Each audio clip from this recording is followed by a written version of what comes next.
चलिए आज हम लोग करेक्ट ऑप्शंस को पढ़ेंगे, अर्थात इसमें मिसलिनियस होगा और मिसलिनियस जो हम अभी तक पढ़े हैं वो सारे का मिसलिनियस होगा, कभी वर्ब आएगा, कभी प्रीपोजिशन आएगा, कभी किस कोई भी चीज आ सकता है फिल इन द ब्लैंक्स में, ठीक है। तो यहाँ पे देखिए क्या कहा है, करेक्ट ऑप्शन का मतलब है कि antonym of the attractive, attractive का एंटोनिम पूछा है। अट्रैक्टिव का मतलब होता है आकर्षित करना, तो इसका एंटोनिम का मतलब होता है कि इसका उल्टा बताइए, विपरीतार्थक शब्द होता है, ठीक है। एक होता है सिनोनिम, एक एंटोनिम। तो एंटोनिम का मतलब होता है उसका उल्टा बताइए, आकर्षित करना का उल्टा हो जाएगा लॉथसम, ठीक है। यह लॉथसम कह रहा है रिपल्सिव, रिपल्सिव होगा, क्या होगा, रिपल्सिव हो जाएगा, क्योंकि विकर्षित करना रिपल्सिव होता है, ठीक है। तो ये वर्ड है, याद करने की वाली बात है। इसमें करेक्ट ऑप्शन चुनना था तो करेक्ट ऑप्शन इसका डी होगा। आइए, he want Seema dash the work. अब यहाँ पे देखिए वांट्स लगा हुआ है, तो वांट्स लगा हुआ है तो याद रखिए वांट हमेशा, वांट के बाद जो भी कोई वर्ब भराएगा वो टू लेगा अपने साथ, इस बात को ध्यान रखना है। वांट के बाद जो भी वर्ब आएगा वो टू लेगा। अब टू लेगा तो इस तरह से, अब देखिए ऑप्शन कितने हैं जो टू वाले हैं, तो यहाँ टू वाले हैं, बस ये टू वाले नहीं है, टू वाले नहीं है, टू वाले नहीं है, याद रखेंगे, इस बात को ध्यान रखना है। इतना ही बात अगर आपको याद है तो समझ जाइए कि आप वर्ब को भर पाएंगे। अर्थात मिसलिनियस का मतलब यहाँ कोई रूल रेगुलेशन नहीं है, ग्रामेटिकली इरर देख करके हमको one who dies for a noble cause is a dash. तो जो नोबल कॉज के कारण जो है मर जाने वाले को क्या कहते हैं शॉर्टली, तो हम उसको मार्टियर कहते हैं, ठीक है, मार्टियर कहते हैं। ये वन वर्ड सब्स्टिट्यूशन से दे दिया है इस बात को, ये वर्ब से कोई नहीं था, ठीक है। बोला his honesty and beautifulness dash faithfulness unique noticeable. तो यहाँ पे सिंपल भाषा में हम कहें तो ये क्या होगा कि यहाँ ये पूरा एक जो है ना एक ही सिंगुलर रूप में प्रयोग होने वाला सब्जेक्ट है। ऐसे परिस्थिति में यहाँ पे हो जाएगा ईज हो जाएगा, ठीक है। यहाँ है तो होंगे नहीं, सिंगुलर है तो आर होंगे नहीं। अब हैज और ईज में कंफ्यूजन है, तो ये कोई चीज होने के लिए बी वर्ब का प्रयोग होता है तो ईज होगा, ठीक है। याद you need two by dash dictionary. तो यहाँ आर्टिकल भरने हैं, डिक्शनरी सिंगुलर है, डिक्शनरी को लिखेंगे तो डी से ड से शुरू होता है, इसलिए ए यहाँ पे सही हो जाएगा। सो का सिनोनिम बोला है, सिनो का निम का मतलब होता है मतलब पर्यायवाची शब्द, मतलब सेम शब्द, मतलब सो का और कोई वही मीनिंग दिखाए, एक्सहिबिट करने का मतलब भी सो करना ही होता है। तो ऐसा करते हैं कि अब इसको समझ गए हम। एंटोनिम का मतलब होता है उसका विपरीतार्थक, मतलब विलोम शब्द। तो यहाँ पे नेचुरल का बोला है, विलोम कौन होगा, तो नेचुरल का आर्टिफिशियल होगा। ये डायरेक्टली एग्जाम में पूछे गए हैं और पूछे जाएंगे, इसलिए ध्यान रखिए। आगे यहाँ देखिए बोला I dash you read the book carefully. यहाँ पे वर्ब को भरना है, एडवाइस दिया हुआ है, टेल दिया हुआ है, एडवाइस दिया हुआ है और हैड एडवाइस दिया हुआ है। तो यहाँ पे देखिए सब्जेक्ट के बाद कभी भी हमेशा वर्ब आएगा नहीं तो एक्सिलरी वर्ब आएगा। तो एक्सिलरी वर्ब जब आएंगे तो वो आईएनजी फॉर्म में होंगे, आईएनजी फॉर्म में कोई नहीं है, इसका मतलब है कि कोई एक्सिलरी वर्ब वाला यहाँ पे दिया है और नहीं तो डायरेक्ट वर्ब वाला यहाँ पे दिया है, यहाँ पे दिया है, ये वर्ब नहीं है, इस बात को ध्यान रखें। ये नाउन है। एडवाइस जो है ना, एक एडवाइस सलाह होता है, अगर एडवाइस करना होता है, तो ये जो है ना आपका वर्ब है वही, ये आपका नाउन है। तो इस नाउन का दिया वर्ब करना है ये दोनों में से। अब हम हैड एडवाइस भर सकते हैं क्या, तो हैड एडवाइस भी थ्री का प्रयोग होता है हैड वर्ब के बाद, तो इसलिए ये गलत है। अब आपके पास टेल है, तो टेल के लिए तो हम नहीं, यहाँ देखिए टेल के साथ जो है ना टू का प्रयोग नहीं होता है, इसीलिए टेल भी कट गया, तो एडवाइस टू होगा, ठीक है। I dash I could sing, I would have संग। तो यहाँ पे ये कंडीशनल वाक्य है, कंडीशनल वाक्य के लिए आपको जो है इफ का भी प्रयोग होता है, अनटिल का भी प्रयोग होता है, बिकॉज का भी प्रयोग होता है, टील का भी प्रयोग होता है। मतलब कंडीशनल के लिए सबके प्रयोग होते हैं, लेकिन याद रखिएगा मेन कंडीशनल के लिए आपको ज्यादातर इफ का प्रयोग आपने देखा होगा, तो ऐसे यहाँ पे इफ हो जाएगा। आगे देखिए 25 नंबर है, ये कटा हुआ है, थोड़ा सा ध्यान रखिए। He is made of script letter words text. तो मैड ऑफ लेटर्स होंगे, sorry he is man of, made कहा गया, मैन ऑफ लेटर होंगे, क्योंकि ये एक आइटम है और मैन ऑफ लेटर का प्रयोग आइटम के रूप में आइटमेटिक किया जाता है। ये इसमें कोई रूल और रेगुलेशन नहीं है, बल्कि आपको मैन ऑफ लेटर के रूप में एक आइटम के रूप में प्रयोग होता है। मतलब विद्वान आदमी को मैन ऑफ लेटर के रूप में जाना जाता है। 2000 probably the dash furniture in the showroom. अब यहाँ पे देखिए क्या चीज़ भरना है हमें, यहाँ पे हमको फैनिएस्ट भरना है। तो यहाँ पे जब द लगा हुआ सारा के सारा यहाँ पे एडजेक्टिव है, द लगा है तो द के बाद सुपरलेटिव डिग्री आता है, ऐसा पहले आपको बताया जा चुका है। तो सुपरलेटिव डिग्री आपका यही है, राइट आंसर हो जाएगा। कैसे पता चला, तो क्योंकि सारे के सारे यहाँ एडजेक्टिव है और एडजेक्टिव है तो स्वाभाविक है कि आपको फैनिएस्ट जो है इसका सुपरलेटिव डिग्री होता है। मोस्ट फैनिस्ट नहीं होते हैं बल्कि फैनिएस्ट होते हैं, इस बातों को ध्यान रखिए। They made her dash a new contract. अब यहाँ पे देखिए वर्ब भरने हैं हमें, तो कौन सा वर्ब भरा जाए। यहाँ देखिए टू सिंग दिया हुआ है, सिंगिंग दिया हुआ है, तो ये एक्सिलरी वर्ब लेता है तो कट गया। ये V3 या V2 का प्रयोग तो आगे कोई पास्ट वाली बात नहीं है, तो हम यहाँ V2 का प्रयोग नहीं कर सकते, 2 कट गए। अब आपके पास सीइंग और टू सीइंग दिया हुआ है, ठीक है। तो मेक ऐसा वर्ब है जो अपने साथ टू नहीं लेता है, ठीक है। तो मेक का ही मेड बना हुआ है, तो टू नहीं लेता है तो ये कट गया, तो राइट आंसर कौन सीइंग हो जाएगा। साइन नहीं है, सीइंग है। साइन SIGN, हाँ साइन ही है, SING होता है, साइन होगा, ठीक है, साइन ही है। ये मेड जो है ना, हमको सिर्फ मेड से लेना देना है, आगे कोई भी वर्ब आए तो ध्यान रखिएगा कि ये जो टू नहीं लेता, साइन ही है। Catching the earlier train will give us the dash the some shopping, ठीक है। तो यहाँ पे क्या भरने हैं ये ध्यान रखना है। पहले द लगा हुआ है तो इसका मतलब क्लियरली है कि कोई ना कोई या तो एडजेक्टिव होंगे नहीं तो नाउन होंगे, तो एडजेक्टिव होंगे तो सुपरलेटिव में होंगे, सुपरलेटिव ऐसा कोई डिग्री नहीं है, कहीं पे सुपरलेटिव डिग्री नहीं है, इसका मतलब कोई ना कोई नाउन है। अब नाउन है तो यहाँ पे देख लीजिए, चांस दिया हुआ है, लक दिया हुआ है, पॉसिबिलिटी दिया हुआ है और ओकेजन दिया हुआ है। Catching the earlier train will give us the possibility to some shopping, तो ये एक संभावनाओं को व्यक्त कर रहा है। ऐसे परिस्थिति में हम ज़्यादातर सुटेबल ऑप्शन जो है ना पॉसिबिलिटी ही होगा, क्योंकि ट्रेन पकड़ना संभावनाओं का खेल है, न कि लक और चांस का, ठीक है। समझे, तो ट्रेन पकड़ने के बाद, पहली ट्रेन पकड़ने के बाद ये संभावना हो सकते हैं, न कि लक हो सकते हैं। लक क्या होता है, वो तो अपने आप होता है, लेकिन कैच मतलब ट्रेन पकड़ना तो हमारा पॉसिबिलिटी होता है, हो सकता है कि पकड़ा भी सकता है, नहीं पकड़ा सकता, तो हम संभावनाओं में ऐसे बात करते हैं, न कि लक की और चांस की बात करते हैं।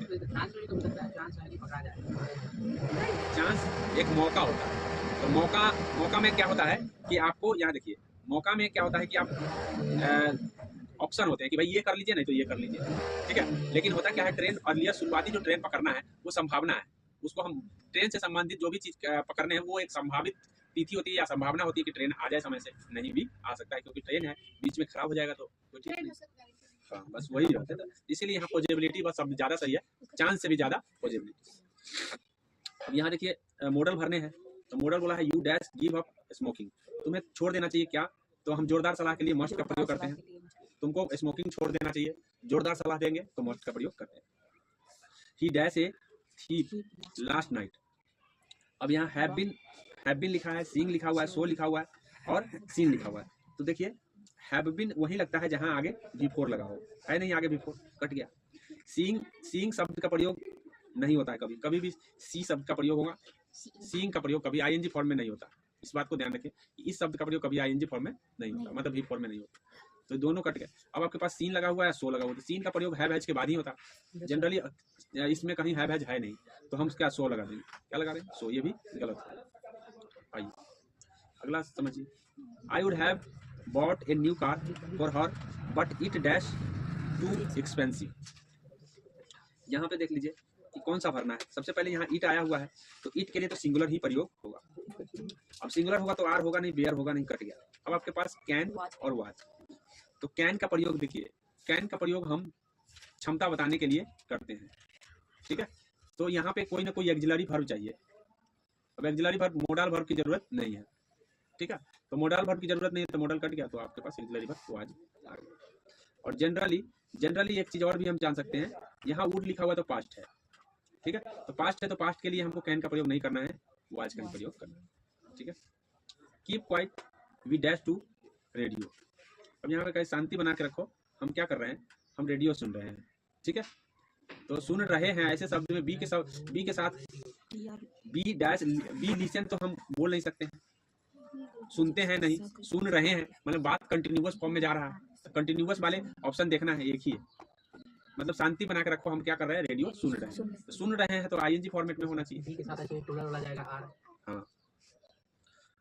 ऐसे जनरली फ्यूचर दिया है, यहाँ पे भी लिसन दिया हुआ है, तो सुने थे नहीं बल्कि अभी शांति रहने के लिए बात कर रहा है, तो बात कंटिन्यूअस अभी हो रहा है, तो कंटिन्यूअस फॉर्म में होना चाहिए।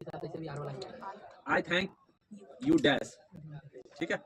अब यहाँ पे देखिए, ये देखिए वर्ब दे चुका है, तो वर्ब के बाद आगे एडवर्ब आता है, वर्ब के बाद आगे एडवर्ब आता है, तो एडवर्ब जो है ना ये एडवर्ब नहीं है, ये एक एडवर्ब हो सकता है क्योंकि LY लगा हुआ एडवर्ब हो सकता है। हर्ट जो है ना एडवर्ब नहीं है, ये नाउन है, और विथ हर्ट तो ये भी नाउन और प्रीपोजिशन है, तो ये भी नहीं होगी, तो एक ही चीज है जो एडवर्ब का काम करेगा, हर्टली, ठीक है, हर्टली एडवर्ब होता है, इस बात को।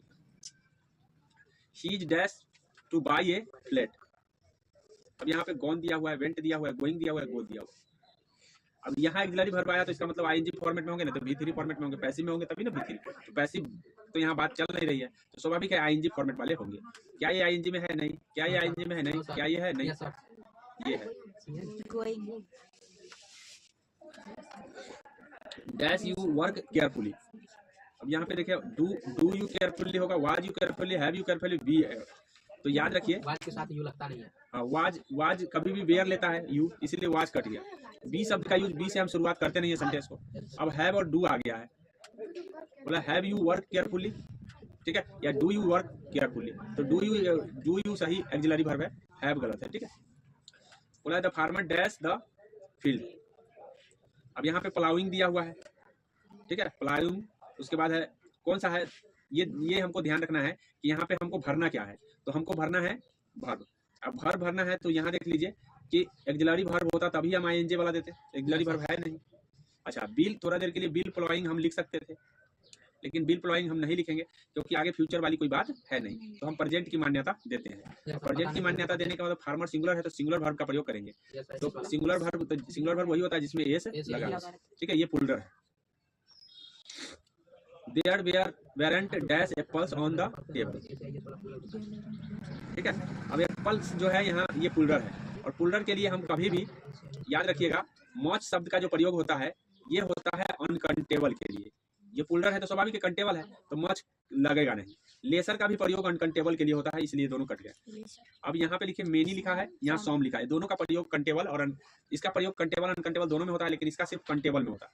और कंटेबल में यहाँ पे जो है ये पुल्डर है तो इसका मतलब है कि सॉम का प्रयोग नहीं होंगे, मेनी का प्रयोग सही होगा। ये एडजेक्टिव प्रॉब्लम था। ये child whose parent are dead is dash, जिसके पेरेंट मर चुके हैं उसको क्या कहते हैं, तो उसको ऑर्फेन कहते हैं। ये वन वर्ड सब्स्टिट्यूशन है, अनाथ जिसको हम हिंदी में कहते हैं। ऑर्फेन जो है ना अनाथ होता है, और ये child whose parent is dead तो ऑर्फेन।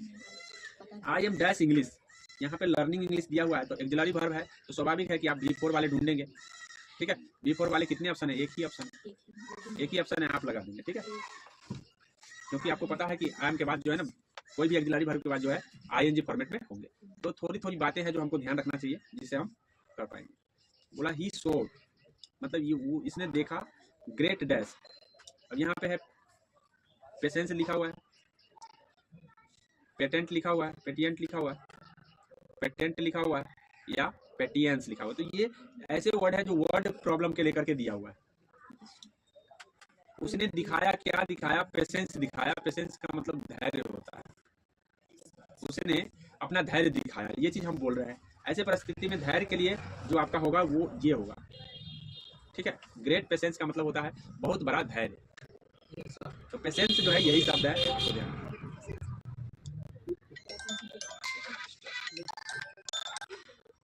देखिए आगे है I do not Rita any more लिखा हुआ है। यहाँ पे डू शब्द जो है जब भी डू आ जाए, डज आ जाए और डिड आ जाए, याद रख लीजिए कान खोल के, इसके साथ V1 आएंगे, ठीक है। तो बस V1 ढूंढिए, कई को ऑप्शन में, एक के ऑप्शन में डी आंसर हो जाए। तो ई तो हैज के बाद तो V1 थोड़ी आता है, V3 आता है, हो गया ना, डी आंसर हो जाए।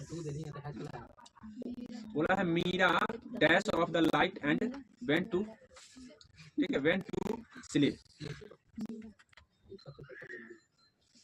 तो यहाँ पे देखिए यहाँ ऑफ लगा हुआ है, तो ऑफ लगा हुआ है तो क्या मतलब किसके साथ फिक्स प्रीपोजिशन ऑफ लगता है?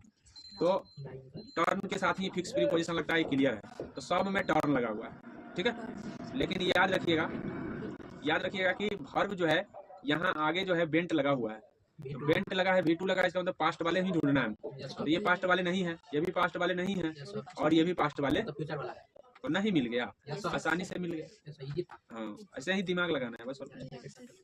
आगे देखिए he dash if we had taken our food, ठीक है।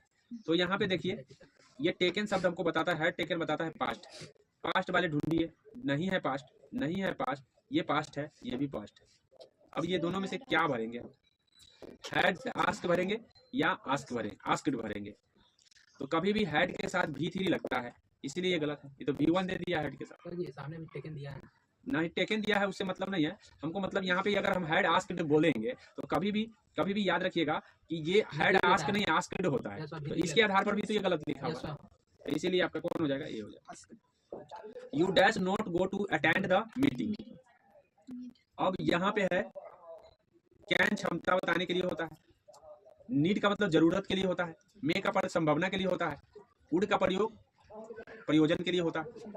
अब यहाँ पे लिखिए you dash not go to attend the meeting, तुम्हारी जरूरत नहीं है मीटिंग अटेंड करने के लिए, तो जरूरत नहीं है तो इसके सेंस में नीड का प्रयोग, you need not go to meeting. ये सेंस के आधार पर है, आपको थोड़ा सा समझदार सेंसिटिव बनना पड़ेगा, मीटिंग अटेंड करने की जरूरत आपकी नहीं है, ठीक है। When Radha dash back she will sleep, मैंने आपको बताया है कि आगे अगर आप फ्यूचर देखिएगा तो पीछे प्रेजेंट लिख लीजिएगा, पीछे प्रेजेंट दे दीजिएगा। अब प्रेजेंट राधा के लिए प्रेजेंट V5 चाहिए, क्या चाहिए देख लीजिए कितने ऑप्शन है, ये नहीं है, ये नहीं है, ये भी नहीं, आ गया आगे आसानी से आ गया, ये बात ध्यान रहेगा तो आप कर पाए। आइए, all depend on dash the examination. अब यहाँ पे देखिए हैज पासिंग, ठीक है, हैज पासिंग दिया हुआ है, हिज पासिंग दिया हुआ है, विल पासिंग दिया हुआ है, हैड पासिंग दिया हुआ है। अब यहाँ पे कौन सा वर्ब भरा जाएगा, ऑल डिपेंड्स, तो ऑलरेडी वर्ब दे चुका है, सभी डिपेंड्स है किस पर, तुम्हारे पासिंग पर, तो हिज पासिंग होगा, आगे समझ में, ऑलरेडी वर्ब दे चुका है तो यहाँ हिज पासिंग हो जाएगा, आगे समझ में, क्योंकि ऑलरेडी वर्ब दे चुका है तो फिर दोबारा वर्ब देने की जरूरत नहीं। Would you dash mind to my house please, ठीक है। अब यहाँ पे कौन सा होना चाहिए बताइए, टू कम लिखा हुआ है, हैव कम लिखा हुआ है, केम लिखा हुआ है, कमिंग लिखा हुआ है, तो कमिंग, ये वुड शब्द हमको ये बताते हैं कि V1 चाहिए, ठीक है। अब V1 कितने ऑप्शन में है, दो को में कहाँ है, एक ही ऑप्शन में है, ई नहीं है, ई नहीं है, ई भी नहीं है, राइट आंसर टू कम हो जाए। अच्छा कमिंग दिया हुआ, वुड यू माइंड, हाँ एक एक्सेप्शनल है, सॉरी, जहाँ माइंड आ जाए तो माइंड के लिए आपको इस एक्सेप्शनल ध्यान रखना है, ऐसे जनरली होता है टू कम, क्योंकि वुड के साथ V1 ही लगते हैं, इस बात को ध्यान रख लीजिए, लेकिन जहाँ माइंड आ जाए, माइंड के लिए V4 का शब्द का यूज होता है, माइंड होगा तब, ठीक है, ये एक्सेप्शनल केस में आप ध्यान कर लीजिए माइंड होने पर, ठीक है।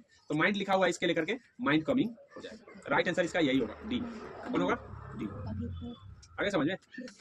अच्छा, लेकिन किस केस में, जब माइंड हो, चूज द करेक्ट स्पेलिंग, सही स्पेलिंग ढूंढना है। फैमिली लिखे होंगे, फैमिली FAMILY लिखे होंगे ना, वाई हटा के जो लगता है हाँ, तो वाई हटा के IES लिखते हैं, कौन होगा, ए हो जाएगा। What time does the bus dash centre, ठीक है, सेंट्रल लंदन। अब यहाँ पे है लीव 2 लिखा हुआ है, लीव 4 लिखा हुआ है, लीव हैट लिखा हुआ है, लीव इन लिखा हुआ है। अब ये एक आइडमेटिक है, लीव इन, लीव हैट, लीव 4 और लीव 2। तो आइडमेटिक का मतलब होता है कि छोड़ने के सेंस में लीव के साथ क्या लगेंगे, 4 लगेंगे, हैट लगेंगे, इन लगेंगे। लीव इन का मतलब रहना होता है, छोड़ने के सेंस में है ना, तो छोड़ने के सेंस में यहाँ देखिए तीसरा नंबर में क्या कहा है, तीसरा बोला he has read dash Vedas. अब यहाँ आर्टिकल से पूछा है, तो जो वेद्स है ये वेद्स है, पुराणों और वेदों के नामों के पहले हम वेद के पहले द लगेगा, द लगा देंगे, ठीक है, इस बातों को ध्यान रखें। करा if you dash I will help you, तो मैंने बताया है कि जब ऐसे कंडीशनल वाक्य आए, यहाँ पे देखिए यहाँ वाक्य ये कंडीशनल है, इफ से पता चलता है कि कंडीशनल है, तो कंडीशनल तो आगे फ्यूचर है तो पीछे प्रेजेंट होंगे, और प्रेजेंट इंडेफिनिट होंगे, तो प्रेजेंट इंडेफिनिट या तो V1 लेते हैं नहीं तो V5 लेते हैं अकॉर्डिंग टू सब्जेक्ट, ठीक है। तो यहाँ पे देखिए V1 आएगा, क्योंकि यहाँ U लगा हुआ है तो V1 आएंगे। V1 वाले ऑप्शन कितने हैं, तो यहाँ V2 है नहीं, यहाँ बिल बिकम आ गया है, यहाँ कमिंग आ गया, तो कौन सा ऑप्शन आ गया, C आ गया। आगे समझ में, तो इस तरह से हम भरेंगे। भरते कैसे है यही सिर्फ जानना है और कुछ नहीं। यहाँ पे देखिए Vinita dash know the answer. अब यहाँ पे देखिए विनीता है, तो विनीता के साथ याद रखिएगा ये सिंगुलर एक व्यक्ति है, तो ये सिंगुलर नाउन हुआ, और सिंगुलर नाउन के साथ कभी भी हम डू का प्रयोग नहीं करते हैं, इस बातों को ध्यान रखिएगा। सिंगुलर नाउन के साथ हम डू का प्रयोग नहीं करते, बल्कि डज का प्रयोग करते हैं, नहीं तो हैज का प्रयोग करते हैं। तो इस आधार पर हम हैव वाले को काट दिए और डू वाले को काट दिए, तो दो ऑप्शन बचे हैं, हैजंट या डजंट। तो इस बात को ध्यान रखिएगा, यहाँ वर्ब 1 है और वर्ब 1 हैज के बाद हमने कई बार बताया कि हैज के बाद V3 होता है, तो क्लियरली ये भी गलत है। तो राइट आंसर कौन सा हो जाएगा? बी हो जाएगा, डजंट हो जाएगा। कैसे आंसर हुआ डजंट? तो समझ गए, आइए समझिए। Miss Elijah speak dash Chinese, ठीक है। अब आप लोग बोल सकते हैं क्योंकि यहाँ माइक लगा है तो आवाज ज्यादा आएगा नहीं, हाँ तो कोई दिक्कत नहीं, आपको जब बोला जाए, बोलने के लिए बोला जाए तो आप बोल लेंगे, ठीक है, ज्यादा नहीं, काम लाइक आप बोल सकते हैं, ठीक है। Miss Elijah speak dash Chinese यहाँ पे लिखा है, आर्टिकल देना है। याद रखिएगा कि कोई भी भाषा के नाम के पहले, क्योंकि भाषा एक प्रॉपर नाउन में आता है तो उसके पहले आर्टिकल नहीं लगाते, इस बातों को ध्यान रख लेना है। इसके आधार पर हम नो आर्टिकल लगा देंगे, ठीक है। क्यों नहीं लगा? क्योंकि चाइनीज एक भाषा है और भाषा के नामों के पहले, चाहे वो फ्रेंचीज हो चाहे कोई भी भाषा हो, आप हिंदी के, इंग्लिश के, किसी भी भाषा के पहले आप आर्टिकल नहीं लगाएंगे, ठीक है। आइए आगे देखिए, यहाँ है I dash my application study. तो यहाँ पे देखिए स्टडी हमको क्या बताता है? स्टडी हमको ये बता रहा है कि ये पास्ट में सेंटेंस है, ठीक है। तो क्लियरली है कि पास्ट में, स्टडी हमको ये बता रहा है पास्ट है, तो पास्ट में विल वाला तो होगा ही नहीं, कट गया। हैज वाले भी नहीं होंगे क्योंकि पास्ट वाले आएंगे, और उसके बाद रिटेन दिया हुआ है तो डायरेक्टली हम कभी भी कोई भी V3 का प्रयोग हमने बताया हैज के बाद होता है, नहीं तो हैव के बाद होता है, नहीं तो हैड के बाद। कोई ऐसा ऑक्सिलरी वर्ब है इसमें नहीं है, तो इसलिए हम रिटेन का भी प्रयोग नहीं करेंगे। तो लास्ट आंसर आपका रोट हो जाएगा, V2 का प्रयोग हो जाएगा। तो इस तरह से आपने देखा कि कैसे हमने V2 का प्रयोग किया है, तो इस बातों को ध्यान रखना है और बराबर सुनते रहना। आइए देखिए, यहाँ सेंटेंस पढ़ने का प्रयास कीजिए। देखिए सेंटेंस में कहा है a teacher needs to discuss in the class as it dash curiosity in students. अब यहाँ पे देख लीजिए कि यहाँ पे हमको देखना ये है कि वर्ब को देखना है कि क्या यहाँ से यहाँ तक हमने कहीं पढ़ा, कहीं पास्ट वाले दिखे, नहीं दिखे तो पास्ट वाले ऑप्शन कट जाएंगे, कहीं पर भी नहीं, ना ही तो फ्यूचर वाले कोई चीज दिख रहे हैं तो ये कट गए। अब आपके पास दो ऑप्शन है, क्रीट लिखा हुआ है, क्रीट्स लिखा हुआ है, तो यहाँ ईट के साथ V5 लगता है, इस बातों को ध्यान रखें। ईट के साथ क्या लगते हैं? V5। तो राइट आंसर कौन सा हो जाएगा? ए हो जाएगा। The picture dash on the wall. अब यहाँ पे देखिए the picture dash on the wall लिखा हुआ है, तो यहाँ पे हैंग लिखा हुआ है, हैंगिंग लिखा हुआ है, हैंग्ड लिखा हुआ है और वाज हंग लिखा हुआ है, ठीक है। तो यहाँ पे देख लीजिए कि हम हैंग, पिक्चर को कोई टांगने वाला होगा, तो पिक्चर को कोई टांगने वाला का नाम यहाँ नहीं दिया है, तो इसका मतलब ये वाक्य पैसिव में जाएगा, और पैसिव में कभी भी डायरेक्ट वर्ब नहीं आता है, सब्जेक्ट के बाद डायरेक्ट वर्ब नहीं आता है, उसके बाद वाज बेर आएंगे, उसके बाद V3 आएंगे। आगे समझिए, वाज बेर आएंगे और V3 आएंगे। तो अब यहाँ पे V4 का तो चक्कर कट गया क्योंकि हमको पता है ये पैसिव में है। चलिए उसके बाद यहाँ पे देखिए हंग्ड डायरेक्ट नहीं आ सकता है और हैंग भी डायरेक्ट नहीं आ सकता है, क्योंकि हैंग का V2 भी हंग होता है, ठीक है, और V3 भी हंग होता है। अब कहोगे सर हैंग्ड भी तो हमने पढ़ा है, तो हैंग्ड का मतलब फांसी लटकाना होता है, यहाँ पे फांसी नहीं, यहाँ वाल पर कुछ वस्तु लटकाए जा रहे हैं, तो वो लटकाना अलग होता है और फांसी लटकाना अलग होता है। तो हैंग्ड तो ऐसा ही कट जाएगा क्योंकि वो फांसी लटकाने के सेंस में आ जाता है। तो यहाँ पे देखिए, यहाँ पे हो जाएगा वाज हैंग, सही आंसर हो जाएगा। क्यों हो गया वाज हैंग? मैंने बता दिया, फिर से मैं एक बार ट्राई आपको बता दे रहा हूँ कि यहाँ पे देखिए ये पिक्चर है और वाल पर क्या किया जा रहा है? टांगा जा रहा है।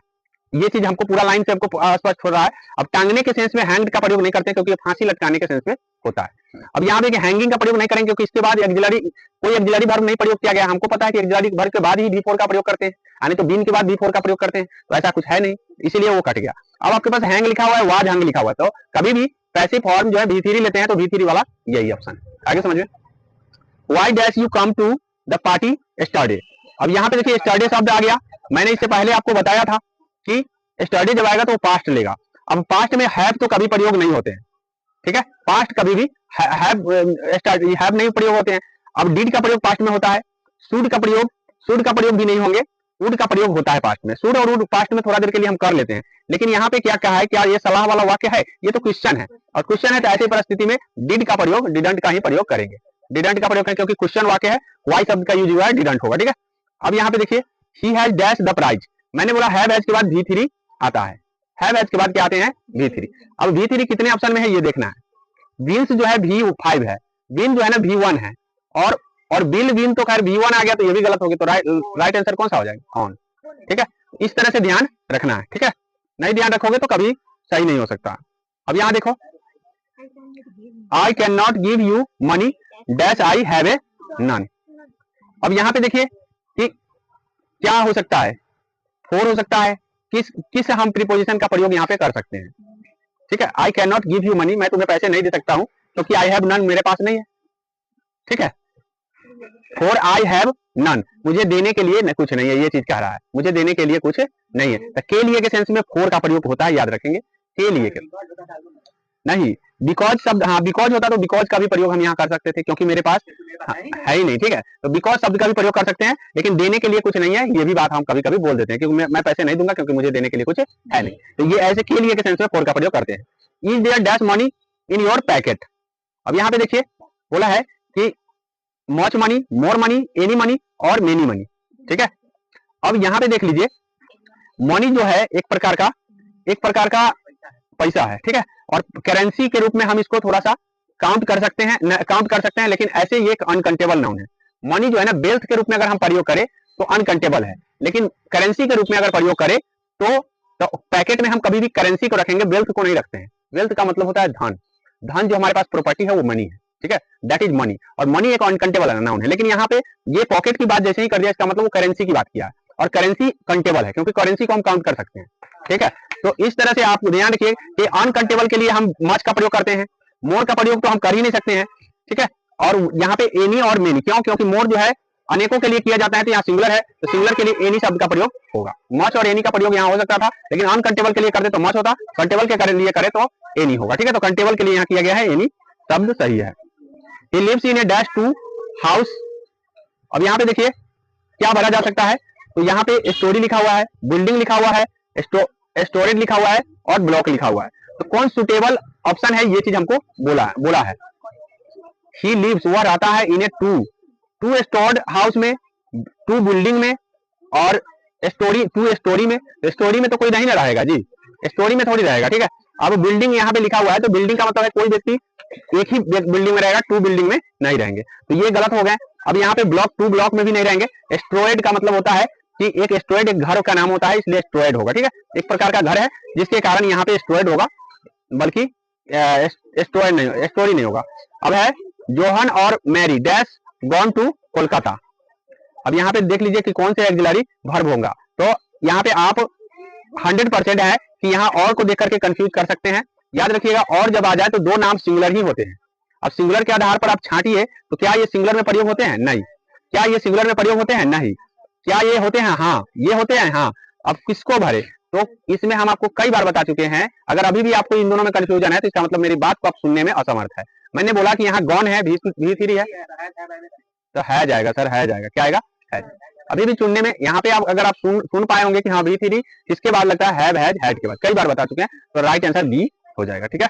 तो यहाँ पे अगला देखिए 16, dash is bad for health.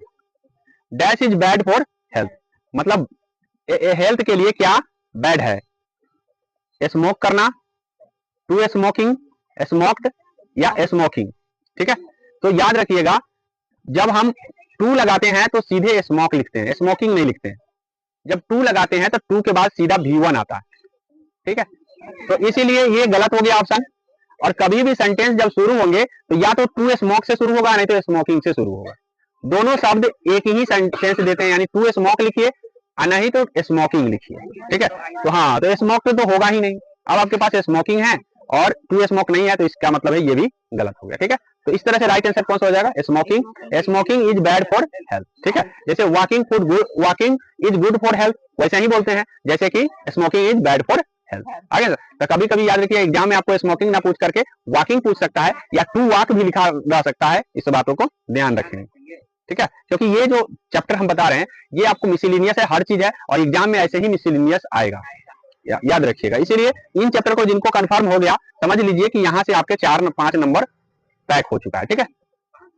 ये मतलब सिर्फ इसी चैप्टर की बात कर रहे हैं, ओनली ऑन इस चैप्टर से आपको 5 नंबर पैक हो गया, यानी बिल्कुल इसी से आएगा। यानी यही, अब जैसे हम यहाँ पे बोले, क्या बोले हैं कि हम बोले हैं कि यहाँ स्मोकिंग बोले हैं, smoking is bad for health, वहां पे रह जाएगा walking is bad good for health.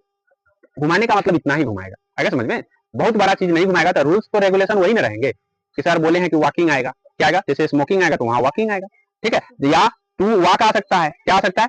तो दोनों बात आपको ध्यान रखना है, या तो टू वॉक आएंगे या नहीं तो वॉकिंग आएंगे, आगे समझ में। हाँ, अब यहाँ पे देखिए आर्टिकल से पूछा है, आर्टिकल से पूछा है कि कौन सा आर्टिकल सही होगा। तो यहाँ इंपोर्टेंट को आप लिखिएगा तो ई से शुरू होगा, तो यानी एन लग जाएंगे, क्योंकि यहाँ पर फेस्टिवल सिंगुलर है इसलिए, ठीक है। तो आशा करते हैं इसको समझ गए होंगे। हम आगे अगले दिन इसके आगे बताएंगे।